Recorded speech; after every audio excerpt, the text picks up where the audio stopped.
Congress leader and ministerial aspirant Tanveer Seth has openly expressed his disappointment after being left out of the Karnataka cabinet, stating that the assurance given to him by the party high command had not been honored.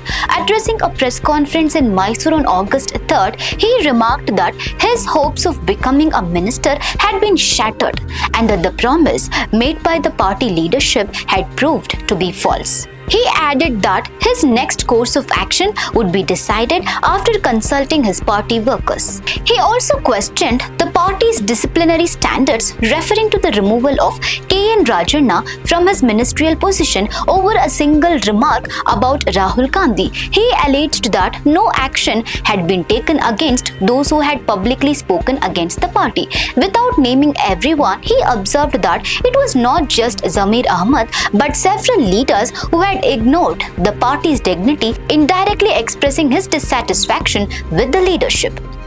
Maintaining that he would not make personal allegations against anyone, he asserted that there would be an appropriate time to speak. He added that despite his anger, pain and disappointment, he had remained disciplined for the Congress party and had refrained from publicly expressing his feelings. Explaining his position further, Tanveer Seth recalled that he had earlier made it clear that he was not interested in accepting any corporation or board post. According to him, the party leadership had assured him that he would be inducted into the cabinet after 2.5 years. However, he contended that the party had failed to honor its promise. He further revealed that he had been told that he could not be a minister because chief minister was from the same district, and despite this explanation, he had chosen to remain silent. Accusing the party of denying him an opportunity to serve the people of Mysore city and district, he claimed that many of his supporters were urging him to resign. He indicated that he would first hold discussions with his party workers before taking any decision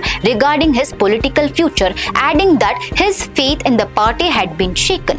Questioning the present state of politics, he commented that politics had reached a stage where a child gets milk only if it cries, suggesting that only those who make enough noise receive attention. He concluded by saying that the situation called for serious introspection about the direction in which politics was heading and reiterated his deep dissatisfaction over the developments. ಆಸೆ ನಿರಾಶರಾಗಿದೆ. ಆದರೆ ನಡೆದಿರುವಂಥ ವಿದ್ಯಮಾನಗಳು ನೋಡುವಂಥ ಸಂದರ್ಭದಲ್ಲಿ ಕೇವಲ ರಾಹುಲ್ ಗಾಂಧಿಗೆ ಅನ್ನಲಾದಂತಹ ಒಂದು ಪದ ಬಳಕೆ ಮಾಡಿದ್ದಕ್ಕೆ ಕೆ.ಎನ್. ರಾಜಣ್ಣ ಅವರಿಗೆ ತತ್ಕ್ಷಣದಲ್ಲಿ ವಜಾ ಮಾಡುವಂತಹ ಕೆಲಸ ಮಾಡಿದ್ರು. ಬಹಿರಂಗವಾಗಿ ಪಕ್ಷದ ವಿರುದ್ಧ ಚಟುವಟಿಕೆಗಳನ್ನ ನಡೆಸಿ ಎಲ್ಲ ಕಡೆಯಿಂದ ಏನು ಮಾಹಿತಿ ಸಂಗ್ರಹ ಮಾಡಿಕೊಂಡು ಇವತ್ತು ಪಕ್ಷದ ವರ್ಚಸ್ಸ ಇನ್ನಷ್ಟು ಏನು ಒಂದು ದಟ್ಟವಾದಂತಹ ನಿರ್ಧಾರಗಳನ್ನ ತಗೊಳ್ಳುವಂಥದ್ರಲ್ಲಿ ವರಿಷ್ಠರು ಕೊಟ್ಟಂತಹ ತೀರ್ಮಾನವನ್ನು ಅಂತಿಮವಾಗಿ ನಾವೆಲ್ಲ ಒಪ್ಕೋಬೇಕಾಗುತ್ತೆ. ಮೈಸೂರು ಪ್ರಾಂತ್ಯಕ್ಕೆ ಸಿಕ್ಕತಕ್ಕಂತಹ ಒಂದು ಶಕ್ತಿ ಅಥವಾ ಗೌರವ ಅದು ಸಿಗದೇ ಇರುವಂಥ ಬೇಸರ ಕೂಡ ನಮಗೆ ಪಕ್ಷದ ಚಟುವಟಿಕೆಯನ್ನು ಒಂದೇ ಇರ್ತಲ್ಲ. ಈಗ ಅನೇಕ ಸನ್ನಿವೇಶಗಳಲ್ಲಿ ಯಾರ್ಯಾರು ಪಟ್ಟಿರೋದಿದ್ದಾರೆ ಅದನ್ನು ನೋಡುವಂತಹ ಸಂದರ್ಭದಲ್ಲಿ ಇದು ಆಶಾದಾಯಕ ಬರುವಂತಹ ಪಟ್ಟಿಯಲ್ಲ, ನಿರಾಶೆ ನಾನು ಅದನ್ನ ವಿಶ್ಲೇಷಣೆ ಮಾಡಕ್ ಹೋಗಲ್ಲ. ಸಂದರ್ಭ ಬಂದಾಗ ನಾನು ಮಾತಾಡ್ತೇನೆ. ಇವತ್ತು ರಾಜ್ಯದ ಪರಿಪೂರ್ಣವಾದಂತಹ ಸಚಿವ ಸಂಪುಟ ರಚನೆ ಆಗ್ತಾ ಇರುವಂತಹ ಹಿನ್ನೆಲೆಯಲ್ಲಿ ಆಗಿರುವಂಥ ಎಲ್ಲರಿಗೂ ಅಭಿನಂದನೆಗಳನ್ನ ಸಲ್ಲಿಸ್ತೇನೆ. ಆದರೆ ಈ ಭಾಗಕ್ಕೆ ಆಗಿರುವಂಥ ಅನ್ಯಾಯ ಅದು ಎಷ್ಟು ಕಾಣ್ತಾ ಇದೆ. ಯಾರ ವಿರುದ್ಧ ಈಗ ಮಾತಾಡೋದು, ಅದಕ್ಕೆ ಕಾಲ ಬರುತ್ತೆ. ನಾನು ಇವತ್ತು ನನ್ನ ಕೋಪ ಆಗಿರ್ಬೋದು, ಕ್ರೋಧ ಆಗಿರ್ಬೋದು, ನಿರಾಸರಾಗಿರುವಂತಹ ನೊಂದಿರುವಂತಹ ಮನಸ್ಸಿರ್ಬೋದು, ಆ ಯಾವುದೇ ಪದಗಳ ಬಳಕೆ ಮಾಡಿದೆ.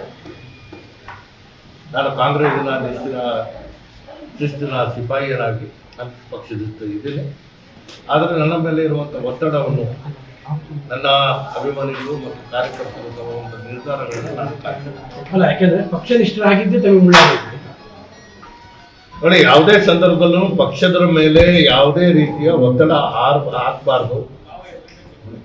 136 ಸ್ಥಾನಗಳನ್ನ ಗೆದ್ದಿರುವಂತಹ ನಮ್ಮ ಬಲ ಸುಗಮವಾದಂತಹ ಒಂದು ಸುಭದ್ರವಾದಂತಹ ಸರ್ಕಾರ ಕೊಡಬೇಕು ಅನ್ನೋದನ್ನ ಪದೇ ಪದೇ ನಾನು ಹೇಳಿದ್ದೇನೆ. ಯಾವುದೇ ವರಿಷ್ಠರಿಗೆ ನಾನು ಒತ್ತಡ ಏರುವಂತಹ ಕೆಲಸನೂ ಮಾಡಿಲ್ಲ. ಬಹುಶಃ ನನ್ನ ಪ್ರಾಮಾಣಿಕತೆ ಮತ್ತು ನಿಷ್ಠೆ ನನಗೆ ಸಿಗಬೇಕಾಗಿದ್ದಂತಹ ಗೌರವ ಸಿಕ್ಕಿಲ್ಲ ಅನ್ನೋದು ಬಹಳ ಸ್ಪಷ್ಟವಾಗಿ ನನಗೆ